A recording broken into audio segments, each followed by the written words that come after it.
ওই, আপনি আবার আমার পথ আটকালেন কেন? ফলো করছিলে কিসের জন্য? আমি আপনাকে ফলো করতে যাব কেন? আমি তো এখানে জব করি। কত টাকা পাও? 10,000 মাত্র? আমার কোম্পানি এসো, এর থেকে ডাবল স্যালারি পাবে। ওয়েট, এটা রাখেন। আমি কারো দেওয়া ফোন ব্যবহার করতে পছন্দ করি না। এটা কি আমি আপনাকে ফ্রিতে দিয়েছি নাকি? রাখেন, আর এখন যান এখান থেকে। বস, ও আচ্ছা, মেয়েটা এখানে। ও, যদি ওকে আপনার পছন্দই হয় তাহলে সরাসরি প্রস্তাব দিতে পারেন। কি বলেন, আমি কি যাব ম্যাডামের কাছে? যাও, ওকে ঠিকঠাকভাবে বাসায় পৌঁছে দিয়ে আসো। ওই তো বেরিয়েছে, যাও তোমরা। আজকে দেখবো তোমাকে কে বাঁচায়। ম্যাডাম, আরে কে যেন আসছে, ফিরে এসো। স্যালের অর্ডার আপনাকে যেন ঠিকঠাকভাবে বাসায় দিয়ে আসি। না না, তার দরকার নেই, আমি চলে যেতে পারবো। যদি এটা রেখে দিতেন তাহলে খুব খুশি হতাম। প্লিজ এটা রাখেন। সরি ম্যাডাম, ওনার অর্ডার ছাড়া তো এটা আমি নিতে পারি না। চলুন আপনাকে পৌঁছে দিই। তাছাড়া অনেক রাতও হয়েছে। আজকেও বেঁচে গেল।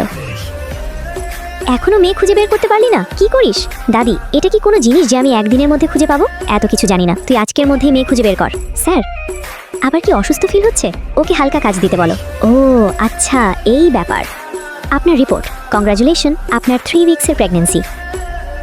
এই যে মেয়েটার রিপোর্ট, উনি তো মা হতে চলেছেন। ওর তো অবস্থা ভালো নয়, প্লিজ এমনটা করো না। তাতে আমার কি? অনেকদিন পর ওকে বাগেটে পেয়েছি। দাঁড়াও, সেখানে আসলো কিভাবে? ভিডিওটি ভালো লাগলে সাবস্ক্রাইব করতে ভুলবে না।